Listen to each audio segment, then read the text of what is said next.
para descargarse, para poner en marcha el editor que vamos a utilizar, que se llama Jupyter. Antes se llamaba IPython, pero el proyecto cambió de nombre. Bueno, pues a partir de ahora se llama Jupyter. Así que solo tenéis que abrir una terminal, si ya lo tenéis instalado, y ejecutáis Jupyter, espacio, notebook. Si alguno no ha podido instalar la librería o no puede conseguir los datos, yo creo que el tutorial es bastante sencillo como para seguirlo sin necesidad de copiar el código y repetirlo. Si a alguien le apetece hacerlo, pues oye, está bien. Pero si no, yo creo que podéis aprender y sacarle provecho, aunque no podáis reproducirlo en el mismo momento. Y además todos los ejemplos que vamos a hacer van a estar colgados en mi página web de GitHub, o sea que vais a poder en casa repetirlo o trabajar con ello, ¿no? Entonces, como os decía, lanzáis Jupyter, espacio, notebook, y ya se abre una ventana del navegador con el editor. Entonces, esto lo está mostrando el directorio en el que estáis, con lo que tenéis. Yo tengo los datos que ya os he descargado porque he ejecutado el comando que os enseñé antes.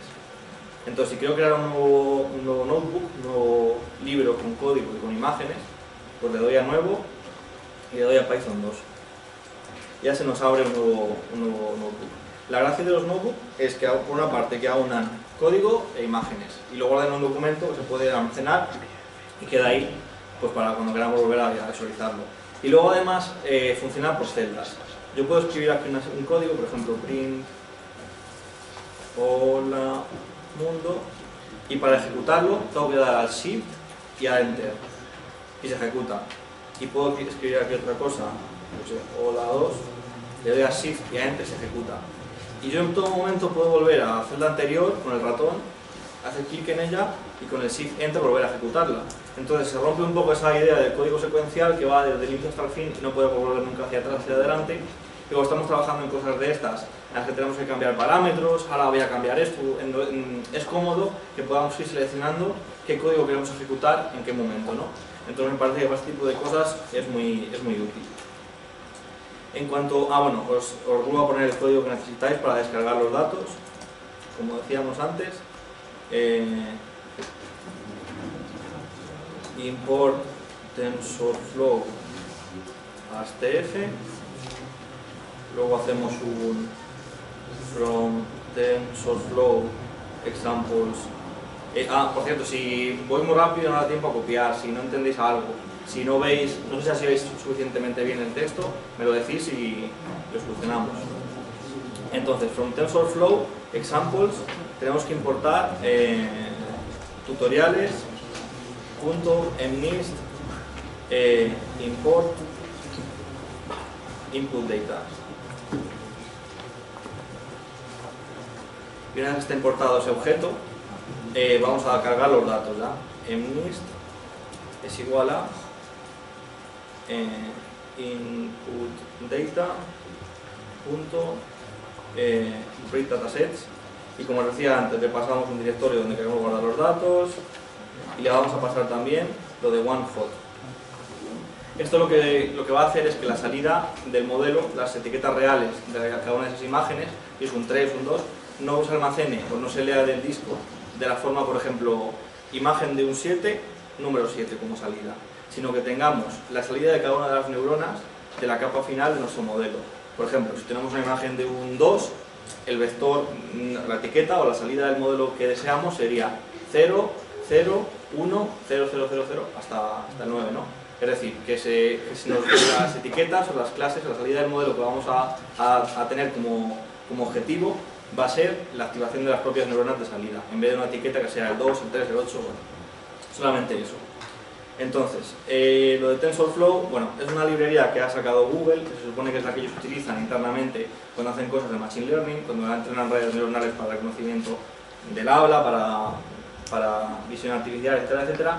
Y la característica principal que tiene, bueno, las dos características principales que tiene son la derivación automática, es decir, yo defino un modelo, defino una serie de ecuaciones matemáticas y él se encarga de optimizar una función de error que yo defino. Solo tengo que definir la función de error y el proceso de derivación automática para ejecutar el gradiente descent o el proceso de gradiente lo automatiza TensorFlow. Y luego la segunda ventaja que tiene es que puede ejecutarse en tarjeta gráfica de forma transparente para el usuario.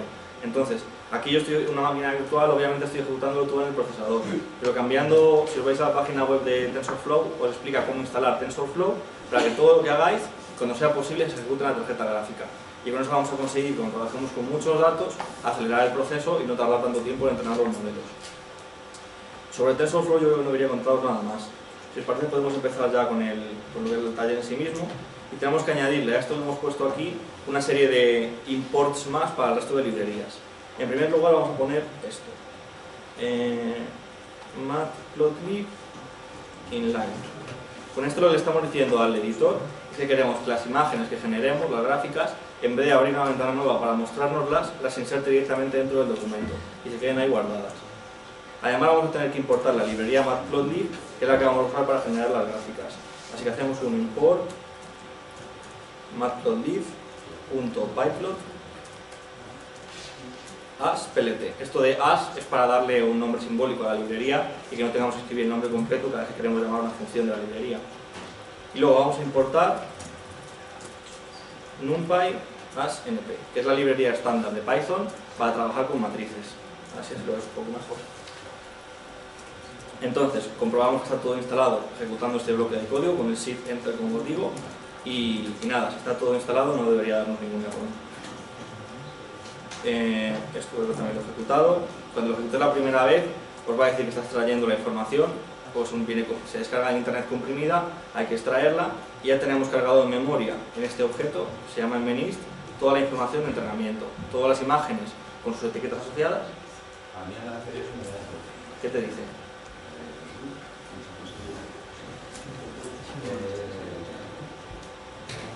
¿Estás conectado a internet? Sí. ¿Estás usando Python 2.7? ¿Tienes instalado TensorFlow? Si haces import TensorFlow as TF, da error. Si haces import TensorFlow as TF solamente, da error.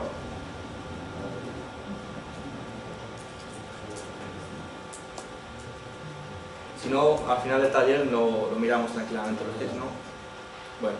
Luego también es importante que tengas la última versión de TensorFlow, porque en la anterior versión este paquete estaba en otro sitio, entonces no sé si puedes trabajar con eso. Si no, luego cuando acabe el taller te lo miramos, ¿vale? ¿Cómo van a estar los ejemplos colgados? Bueno, como os decía, importamos las diferentes librerías y nada, ya podemos empezar a trabajar con los datos. Lo primero que vamos a hacer va a ser visualizar una de esas imágenes para ver que están cargadas correctamente, y para eso usamos la función plt.emShow, que es para mostrar una imagen, y le vamos a pasar una imagen que queremos mostrar, por ejemplo, del conjunto de MNIST que acabamos de cargar en memoria, del conjunto de entrenamiento, train, las imágenes, y vamos a coger la imagen 3, por ejemplo. Entonces, sucede que estas imágenes están almacenadas ya como un vector. Si la imagen originalmente tiene 28 píxeles por 28 píxeles, eso podemos reordenarlo como un vector de 784 componentes, y es como nos lo está devolviendo esta librería. Por tanto, para mostrar la imagen por pantalla, tenemos que redimensionarla y convertirla de nuevo en una imagen de 28 por 28. Así que vamos a hacer reshape y vamos a pasar las nuevas dimensiones de la imagen 28 por 28 y nos muestra la imagen. Os fijáis que lo hace con una escala de colores un poco rara. Eso es porque normalmente esta librería, más que imágenes, lo que suele mostrar pues son gráficas de feedback, no mapas de calor. Entonces tenemos que decirle que queremos usar una paleta de colores distinta, de escala de grises, ¿no? Así que le pasamos una coma, CMap, gray. Y con eso ya deberíamos ver una de las imágenes de nuestro dataset, ¿no? Podemos pasarle otro número por aquí, entonces la que visualizamos es otra de las imágenes. 5, por ejemplo. Bueno, yo creo que ya vemos cómo hemos conseguido cargar de memoria nuestro dataset. Así que vamos a empezar con lo interesante. Tengo puesto aquí un pequeño esquemita de lo que es la santísima trinidad de las redes neuronales. Esto a mí fue lo que más me costó entender, que es son 3 maneras de ver lo mismo, que es una red neuronal súper sencilla, son unos perceptrones apilados. En esta primera imagen, o esta primera parte de la imagen, tenemos ese esquema en el que tenemos las variables de entrada, que van a ser cada uno de los píxeles de las imágenes. Tenemos las conexiones sinápticas, estos pesos, que son las variables de nuestro modelo que queremos optimizar.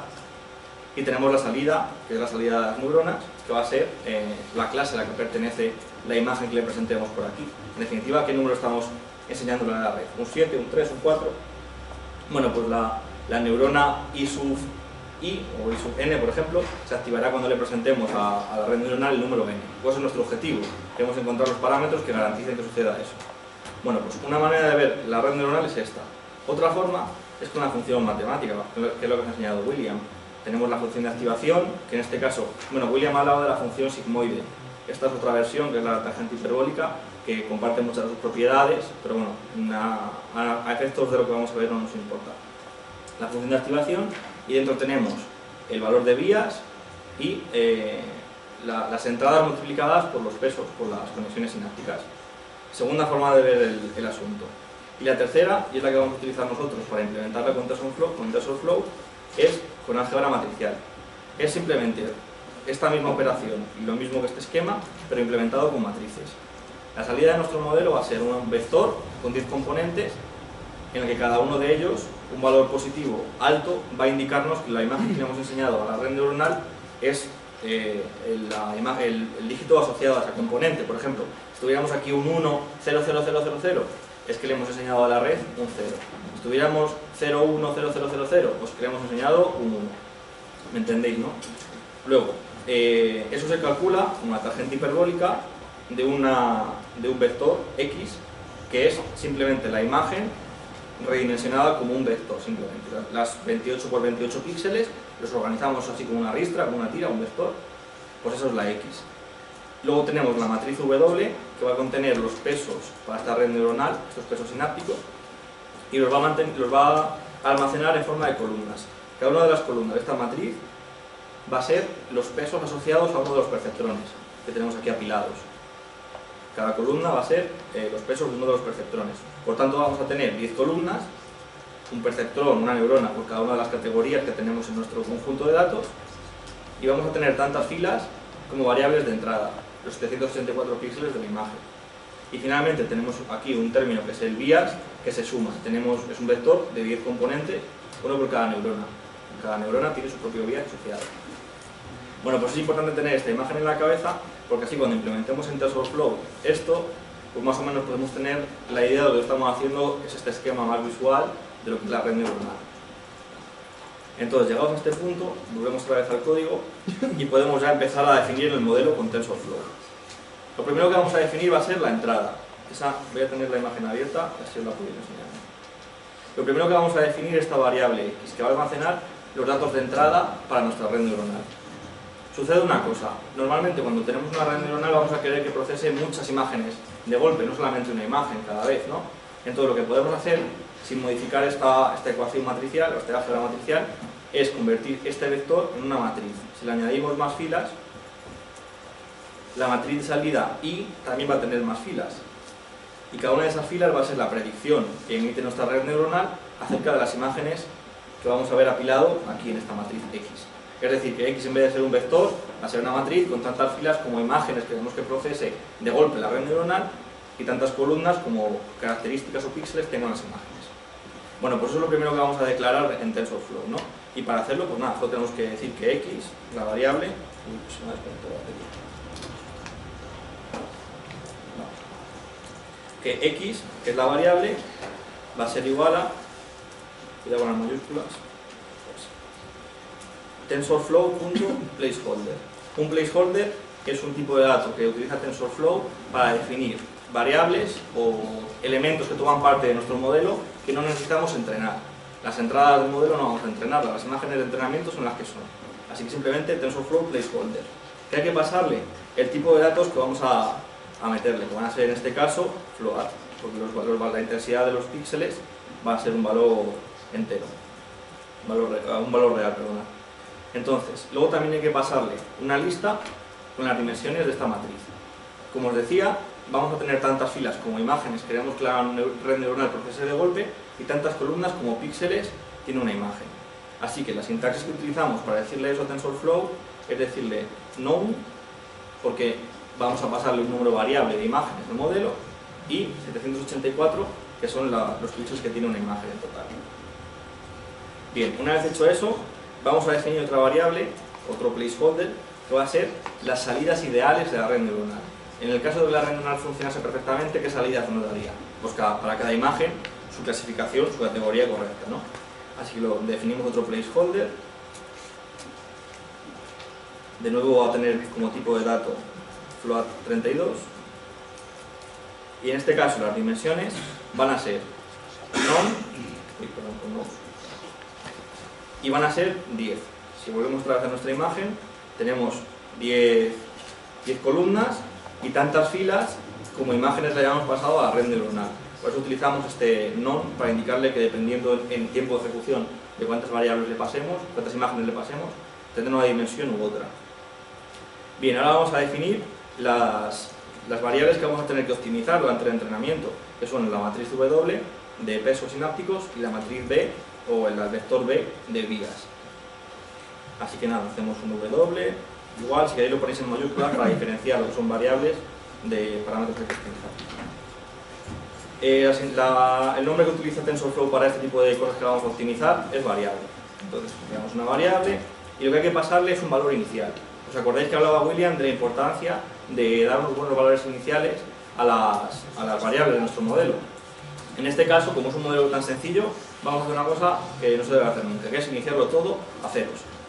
En este caso vamos a conseguir una buena solución porque es un modelo muy sencillo, pero en general vamos a ver que hay que hacer técnicas un poco más sofisticadas. Pero en este caso le pasamos una matriz formada por ceros, que TensorFlow nos da una función para hacer eso, de f ceros, y las dimensiones van a ser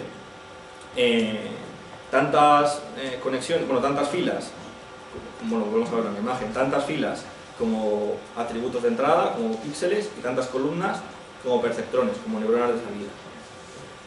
Así que le ponemos 784 y 10.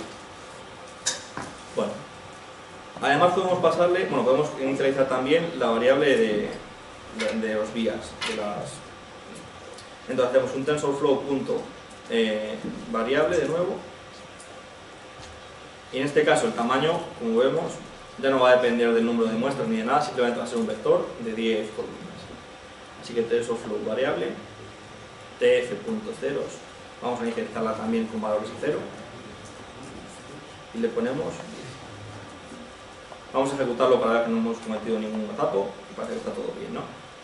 Bueno, pues en este punto lo que nos queda por definir simplemente, hemos definido la entrada al modelo, los pesos, el vías, y solo nos queda definir la salida del modelo, que se va a calcular en función de todo esto, ¿no? Aquí tenemos la ecuación. En primer lugar, tangente hiperbólica de algo. Bueno, vamos a hacer tangente hiperbólica. Y es igual a TensorFlow.neuralNetwork.tangente hiperbólica, que es una función de TensorFlow, no tenemos que preocuparnos por más. Y aquí dentro lo que vamos a poner es esto que veis aquí. El X por la matriz de pesos más los vías. Así que hacemos. Bueno, para la multiplicación podríamos tener la tentación de poner esto. Pero esta operación automáticamente la reconoce como la multiplicación punto a punto de dos matrices o elemento por elemento, y entonces tendrían que ser de la misma forma, va a dar un error. Lo que queremos hacer es la multiplicación de matrices que nos enseñaban en bachiller, ¿no? Todavía. Hacemos TensorFlow.matmul, que es la función que queremos ejecutar, y le pasamos como primer argumento las entradas X y como segundo argumento la matriz de pesos sinápticos W. Y luego a esto tenemos que sumarle los vías, el vector de vías. Pues nada, más B. Ejecutamos a ver si está todo bien.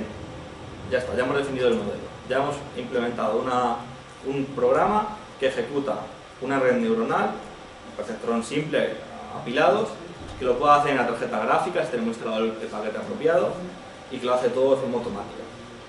El siguiente paso sería entrenar la red neuronal, porque si os dais cuenta los parámetros que hemos puesto son todos ceros, no es un buen modelo de nada. Entonces hay que entrenarla.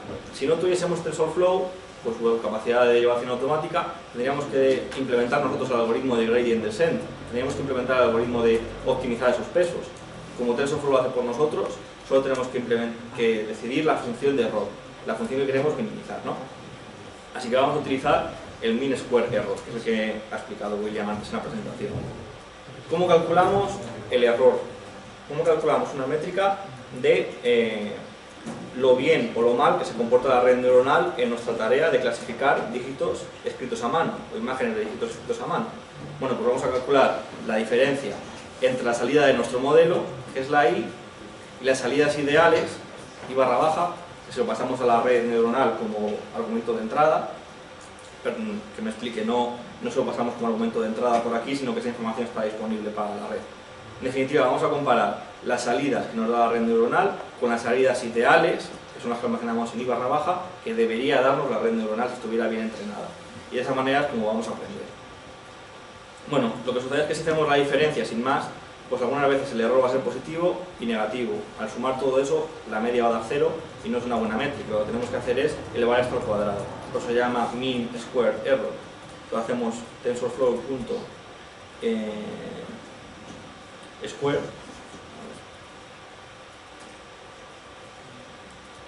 de esta resta, y luego para cada una de las imágenes que tenemos en nuestro set de entrenamiento hay que hacer la media de ese error, de manera que no dependa esta función de error del número de imágenes que en un momento particular le demos a la red neuronal. Así que para eso vamos a calcular la media, que con TensorFlow se hace con una función reduce /min.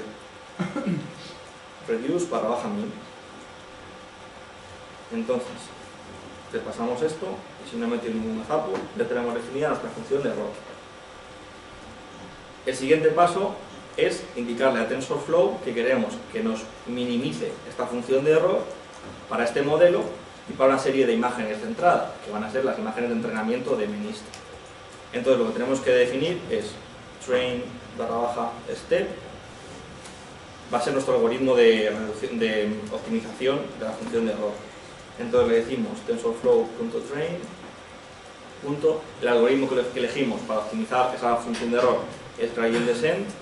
Tenemos que pasarle un parámetro que es el learning rate, que es la velocidad de aprendizaje, con qué velocidad se optimizan esos parámetros, ¿no?, de la red neuronal.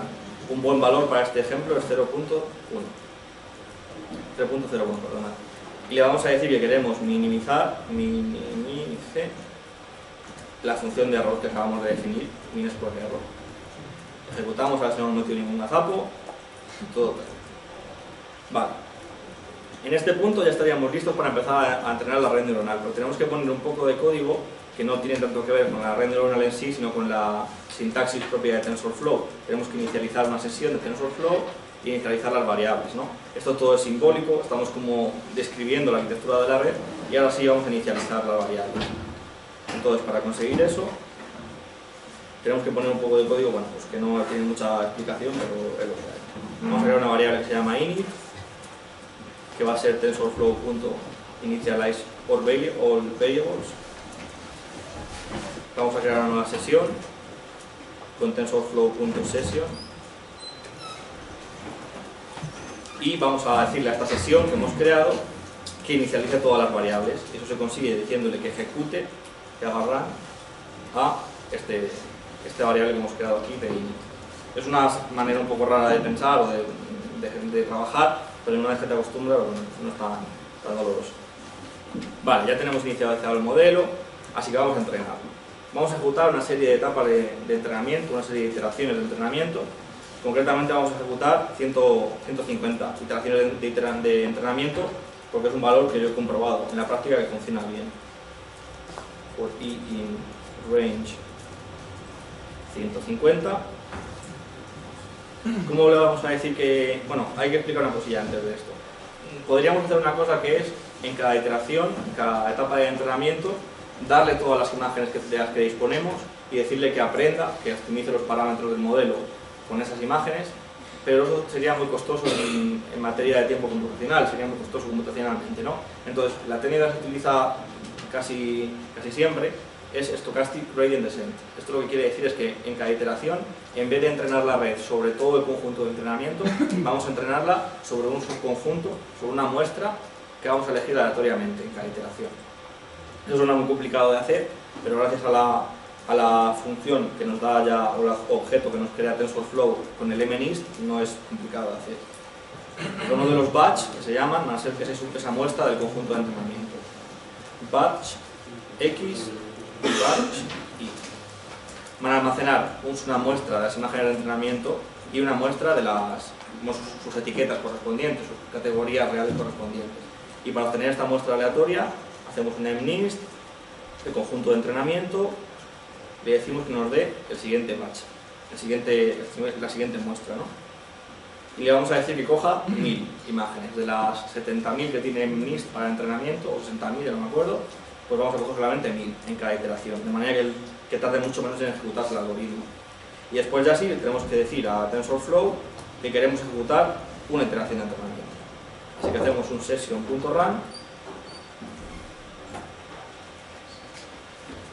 session.run, y le pasamos la variable que representa un paso dentro del entrenamiento, que es trainStep, y le vamos a pasar un diccionario que contiene los datos sobre los que queremos que ejecute esa iteración del entrenamiento. Hacemos un fetDiff y le pasamos, le tenemos que indicar con la siguiente sintaxis la variable de nuestro modelo y los datos que queremos pasarle o enchufarle, por así decirlo, en esa variable. Entonces, en los datos de entrada, en la X, vamos a ponerle batch de X. En los datos ideales, que hemos dicho, esas etiquetas ideales, vamos a pasarle batch de Y. Y nada, ya está. Ya hemos definido una etapa cada una de las iteraciones del entrenamiento. Así que vamos a poner aquí un print para que sepamos cuándo ha terminado el entrenamiento.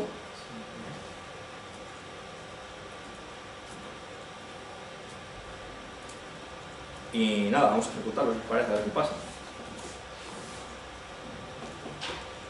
Bueno, veis que no tarda mucho porque tenemos un problema de optimización muy sencillito, apenas tenemos variables.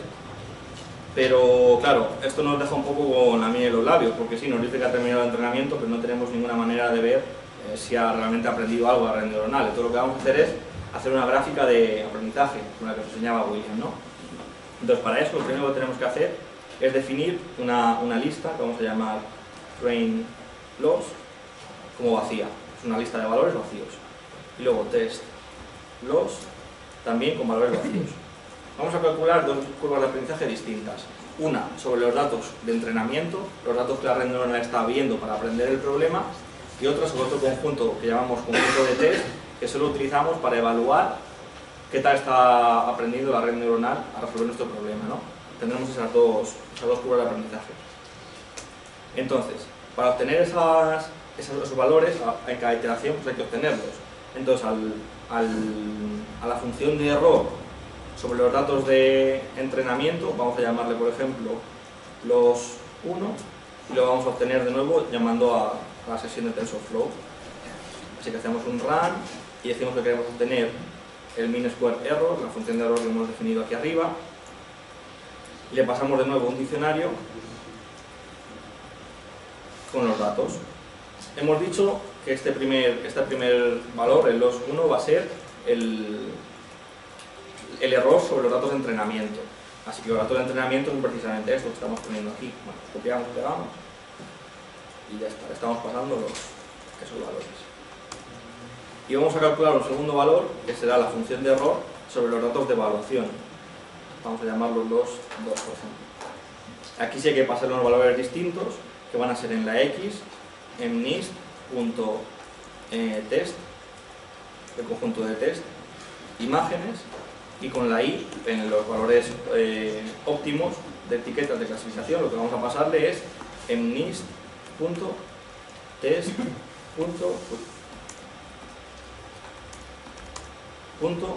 Labels, son las etiquetas.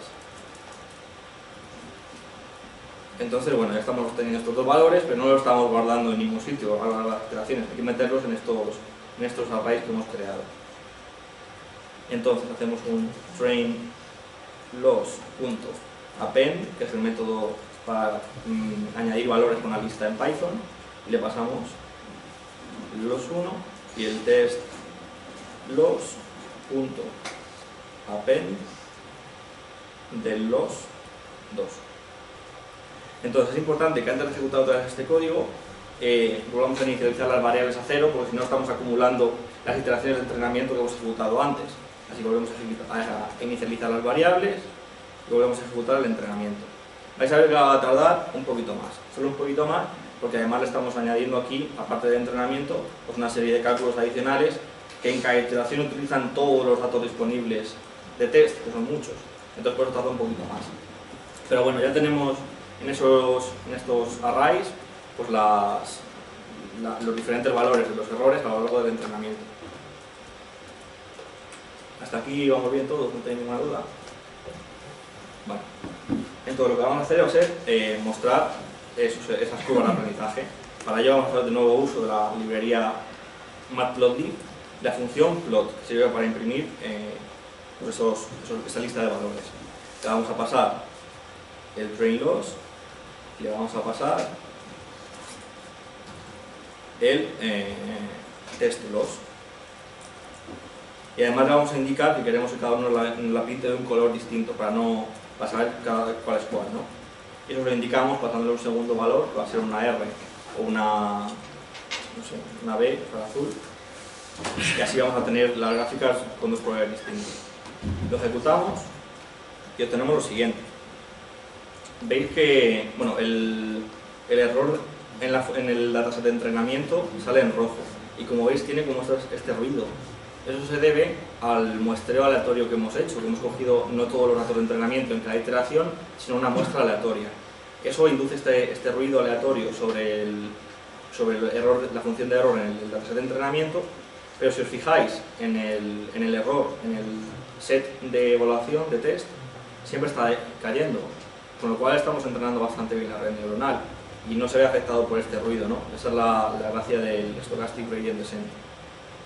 ¿Qué más comentaros? Bueno, como veis el error cae constantemente, no se queda atrapado en ningún mínimo local, porque de momento, como solo tenemos una capa de neuronas, estamos ante un problema de optimización convexo, tiene forma de vaso, solo tiene un mínimo, que es el mínimo global, ¿no?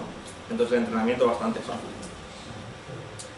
Lo siguiente que quería enseñaros es a calcular la tasa de acierto del sistema, porque ahora estamos obteniendo una métrica 0,065 que no nos indica demasiado, es esa función de error que hemos calculado, pero no nos dice con qué porcentaje de probabilidad nuestro sistema es capaz de clasificar una imagen con un número escrito correctamente.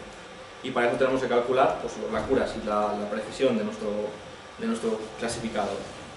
Entonces, para conseguir eso, lo primero que tenemos que hacer es, para un conjunto de datos, de imágenes, obtener la predicción que nos da la red neuronal. En este momento ya está entrenada. Así que decimos predicción es igual session.run y le vamos a pasar en primer lugar le vamos a decir que queremos obtener la salida del modelo, la I, y luego tenemos que meterle los datos fetdist. Vamos a obtener las predicciones de la red neuronal para el conjunto de test, así que hacemos un mnist.test. En la X le vamos a meter esto, en la entrada de la red neuronal vamos a meter las imágenes del conjunto de evaluación y como salidas ideales, pues las salidas ideales para el conjunto de evaluación. mnist.labels. Y ya está, si todo ha ido bien, esto debería devolvernos la predicción de la red neuronal para ese conjunto de datos. Vamos a visualizarlo si queréis. Hacemos un print. Vemos que tenemos una lista de vectores, cada uno se asocia a una imagen de entrada. Esta es una imagen de entrada, o sea, es la salida de la red neuronal para una imagen de entrada, la salida de la red neuronal para otra imagen de entrada. Y si os fijáis en los valores, pues bueno, en este caso la red neuronal considera que la imagen que le hemos presentado es esto sería el 9, el 8, pues un 7, porque es el valor máximo, ¿no? De la neurona que más se ha excitado, que más activación ha tenido, ¿no? Y eso es la predicción de la red neuronal para un conjunto de datos grande. Entonces ahora vamos a calcular en qué porcentaje la red neuronal acierta, ¿no? En esas etiquetas. Así que for i in range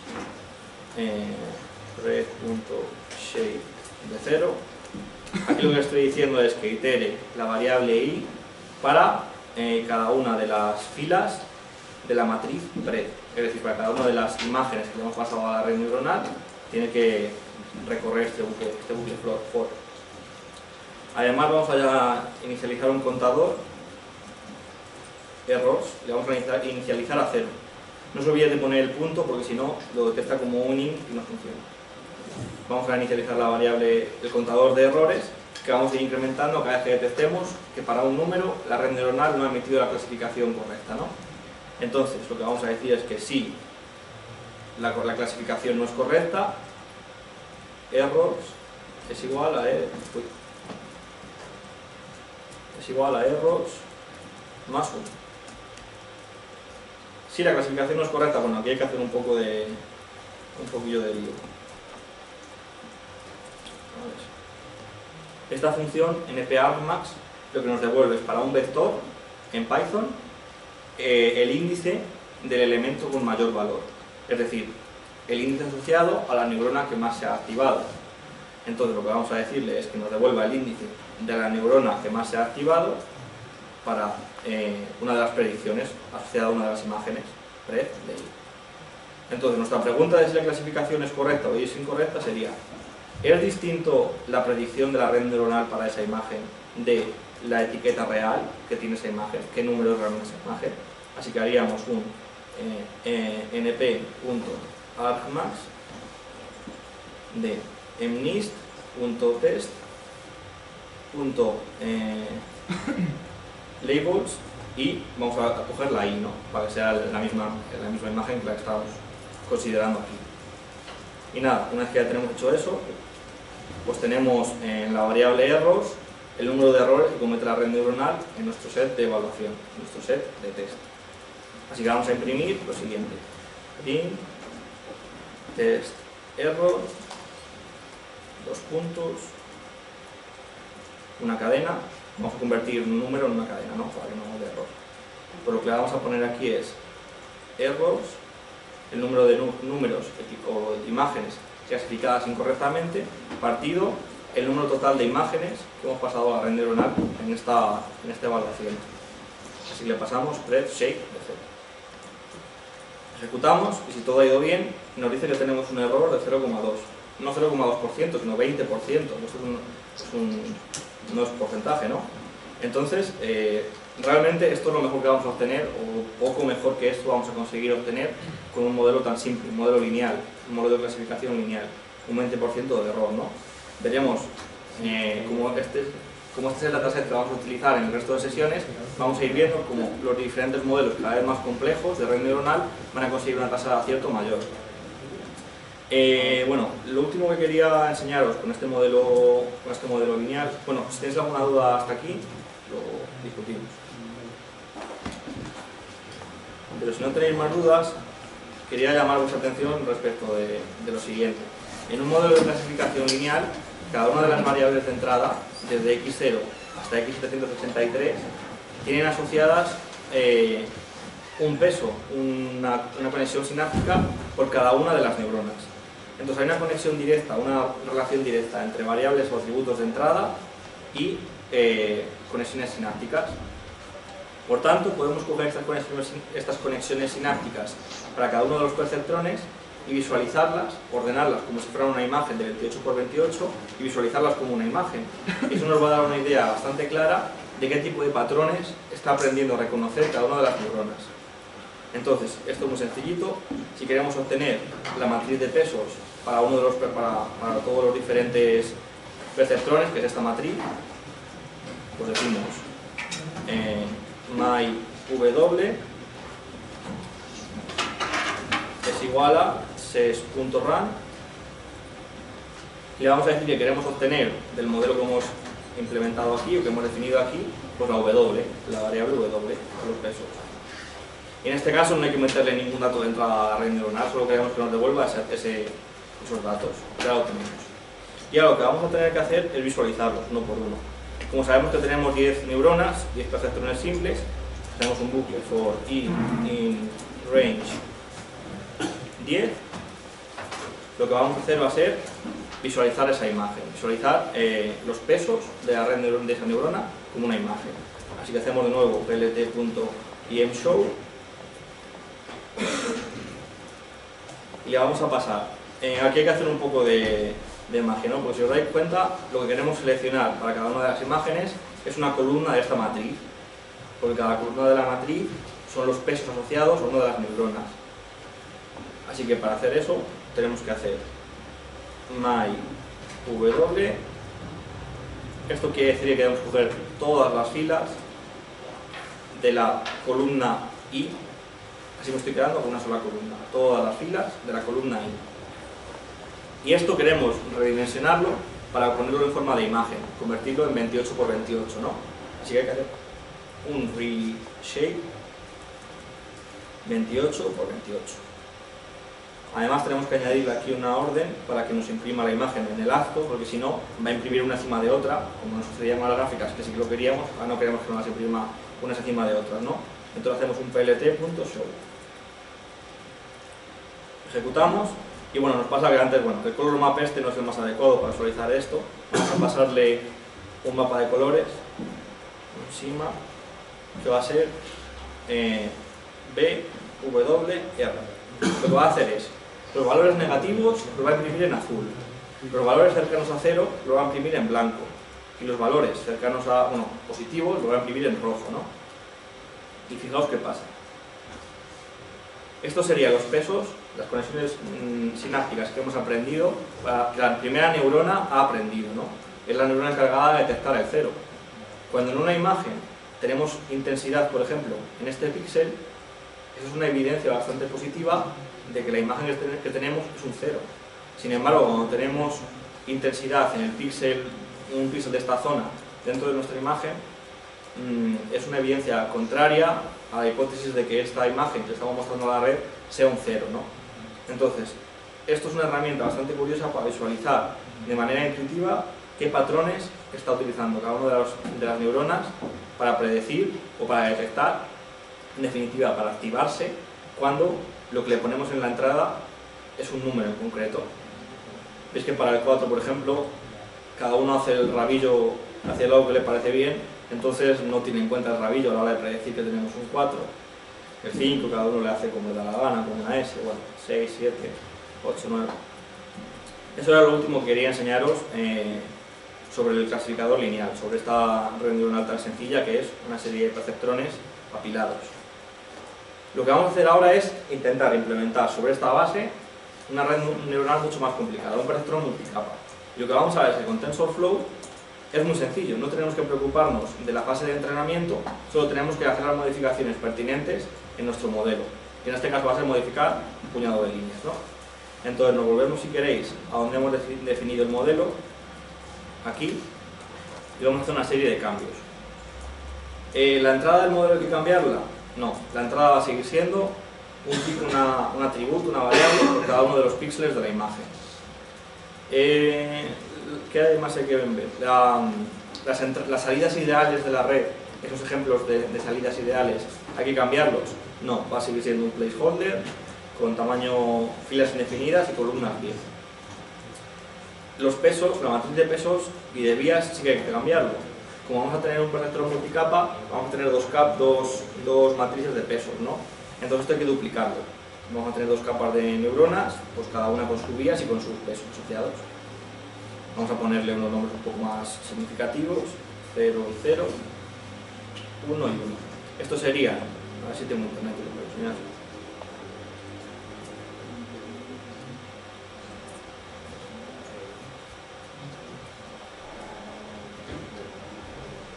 W0 serían los pesos sinápticos de esta primera capa y W1 serían los pesos sinápticos de esta segunda capa. Entonces hay que hacer un poco porque hay que cambiar las dimensiones, no van a ser iguales. Bueno, en primer lugar, en este caso, como es un problema de optimización más complejo, pues no podemos inicializar los pesos a 0 como nos dé la gana, sino que tenemos que hacerlo de una manera un poco más cuidadosa, concretamente con una distribución normal. Es una de las maneras más sencillas que da buenos resultados a la hora de inicializar los pesos en redes neuronales. Entonces TensorFlow nos da una función para generar una matriz con distribución normal, simplemente es TensorFlow random normal. Esto hay que cambiarlo para todos los variables de nuestro modelo, ¿no? Vamos a cambiarlo. Y otra cosa importante, que la verdad es que a mí me dio mucha guerra cuando estaba preparando este ejemplo, es que tenemos que determinar la desviación estándar de esta distribución normal. Porque si utilizamos una desviación estándar muy grande, que es la que trae por defecto, pues no funciona bien el entrenamiento. Si hay que decirle que que la desviación estándar sea 0.01, que es un buen valor. Esto lo copiamos y se lo vamos a pasar de nuevo a todas las variables de nuestro modelo. Vale, pues con eso ya tendríamos lo que es las variables y los placeholders de nuestro modelo definidas. hay que cambiar esta función. Ya no solamente tenemos una capa de neuronas, tenemos dos. Así que vamos a definir la salida de la capa oculta de neuronas, de esta capa de neuronas, como H. Esta salida, esta neurona lo vamos a llamar H. Y lo vamos a definir como los datos de entrada multiplicados por la matriz de pesos W0. Entonces, si os dais cuenta, es muy similar a esto. Tenemos X por W0 más B0. ¿Y la salida de la red neuronal cómo se va a definir?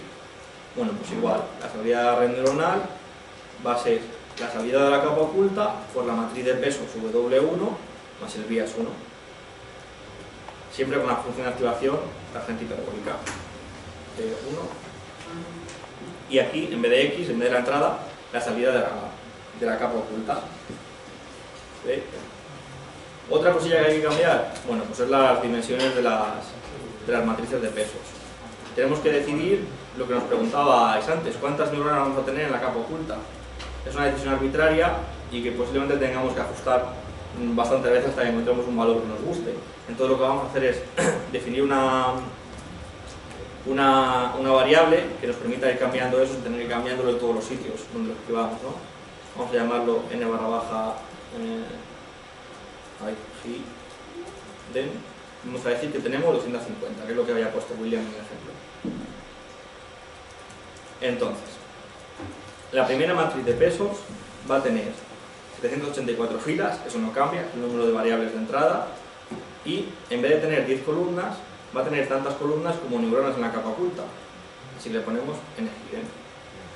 La variable de vías, o los vías de la primera capa de neuronas, también vamos a tener tantos como neuronas en la capa oculta. Después, para la matriz de pesos 1, el número de entradas va a ser, el número de filas va a ser NGIDEN, y el número de salidas no va a cambiar. Vamos a tener una neurona en la capa de salida por cada una de las categorías que tenemos en este problema. Son 10.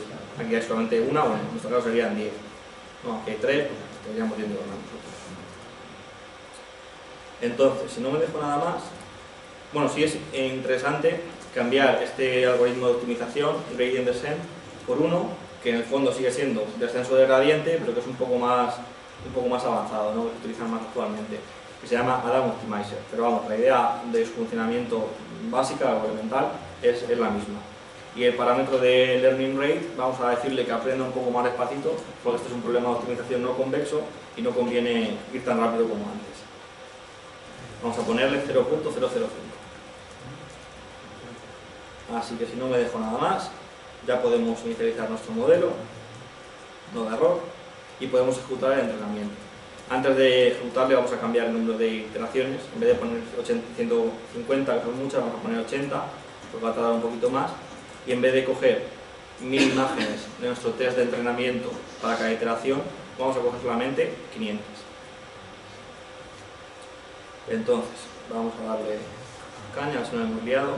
Claro, va a tardar un poquito más, porque estamos tratando de entrenar un modelo que es mucho más complejo, ¿no? No debería tardar más que unos segundos.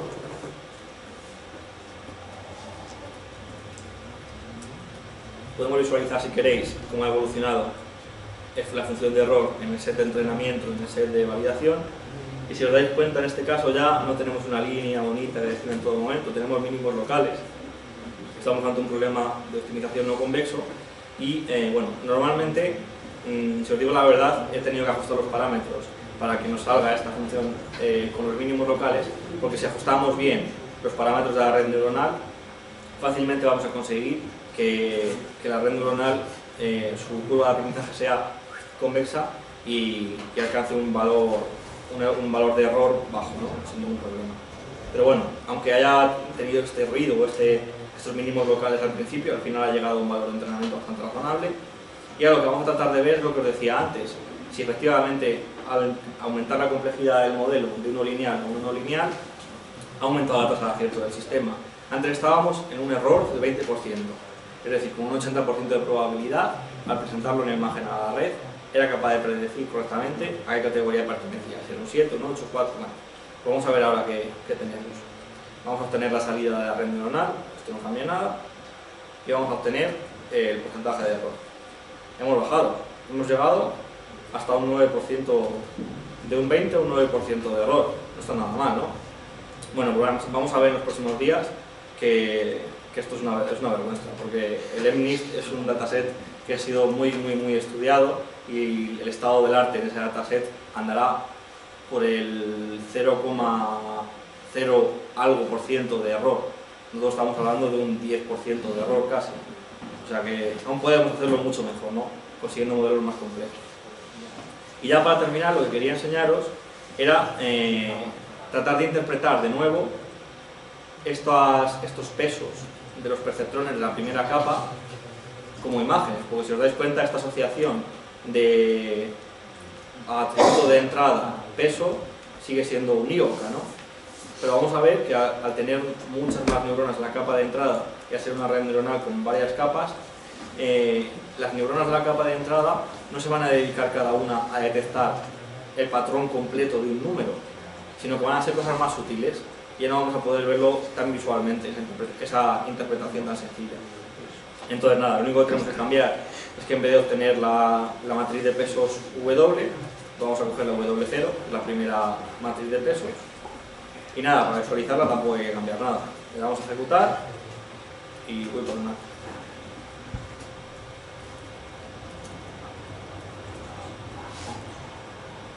Le damos a ejecutar y ya visualizamos el patrón que está reconociendo la primera neurona de la primera capa de la red, la segunda neurona de la primera capa de la red, así hasta las que queramos. Tenemos un buen número de neuronas, tenemos 250, no las hemos puesto, ¿no?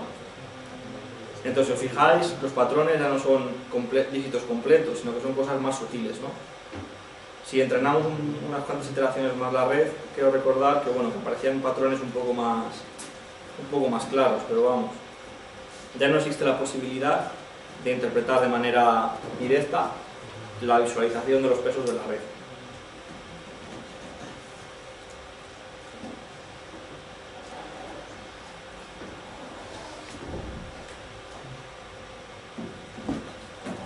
Vamos a visualizar de nuevo los pesos, a ver qué tenemos. Bueno, ya veis que poco ha cambiado. Jugando con los parámetros, el número de neuronas, el learning rate, bueno, tenemos un montón de parámetros que podemos cambiar. Así no me dejo ninguno. El número de neuronas, el learning rate, el algoritmo que elegimos para optimizar, la inicialización de los pesos, si hacemos una distribución normal y con qué desviación estándar. Tenemos una explosión combinacional de parámetros que tenemos que optimizar. En este caso somos nosotros los que estamos optimizándolos, ¿no? Entonces, bueno, es un poco complicado. Al final hay que tirar un poco de la experiencia y de la prueba y error. Bueno, pues estos son los patrones que están intentando detectar los perceptrones, las neuronas de la primera capa. Y nada, yo creo que por mi parte nada más, terminamos con este ejemplo. Sí que antes de irnos quería enseñaros dos cosillas. A ver, ahora tengo aquí puesto directamente. En mi GitHub, que es LOPLH, sin más, tengo un repositorio que es TensorFlow Examples, y aquí están colgados los ejemplos que hemos ido haciendo y además una versión un poco más elaborada del mismo ejemplo. Por ejemplo, para el perceptrón, tengo el perceptrón Easy, que es el que hemos hecho, y el perceptrón es un poquillo más elaborado. Dentro del propio GitHub podéis visualizar el notebook si queréis cargar, y veis, bueno, pues son pijadillas. En vez de mostrar un dígito, pues he mostrado unos cuantos y los he puesto así un poco más ordenaditos. Bueno, lo de la visualización de los pesos de las neuronas lo he hecho un poco más organizado. Bueno, pues simplemente por si queréis verlo, intentar entenderlo y reproducirlo. Y nada, os invito a que juguéis con los parámetros. Si hoy os animáis, intentéis instalar TensorFlow en vuestro ordenador personal, en una instalación nativa, no puede ser en una máquina virtual, con soporte para tarjeta gráfica, porque la verdad es que el rendimiento es bastante distinto. Y nada, también tengo aquí el ejemplo del perceptrón y los que iríamos haciendo en las próximas sesiones. Si os apetece echarles un ojo para que cuando vaya explicando pues lo vayáis siguiendo mejor, y si no, pues nada, ya lo veremos en la próxima sesión. Y ya lo último que quería enseñaros es esto, TensorFlow.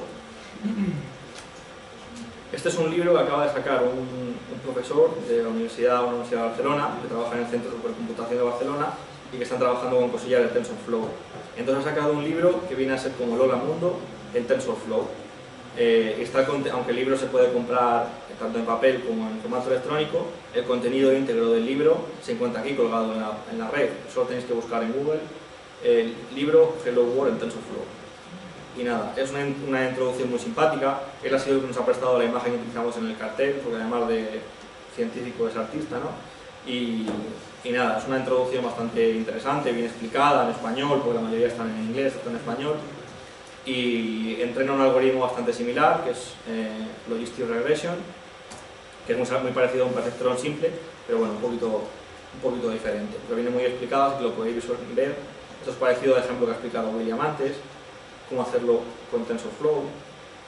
El algoritmo de clustering K-means, que si lo conocéis, bueno, pues es un algoritmo de los más básicos de clustering, también se puede implementar en TensorFlow y que funciona de manera paralelizada en la tarjeta gráfica. Bueno, que es un buen recurso por si queréis seguir profundizando en este campo.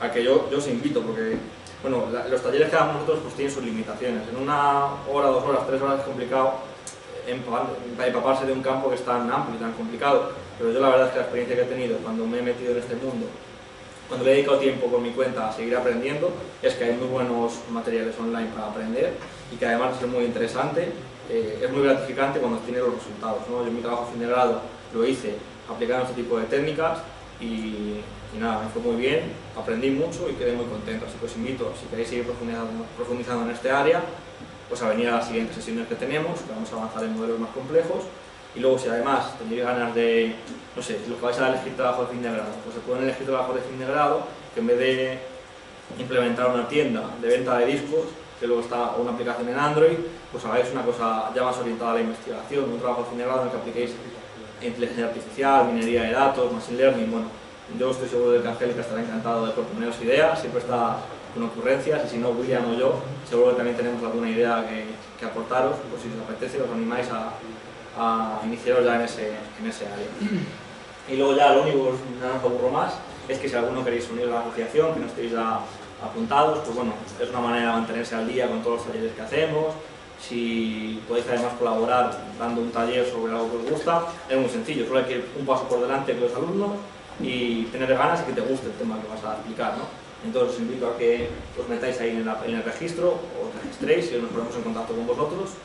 Y nada, agradeceros la asistencia y nos vemos el lunes si queréis.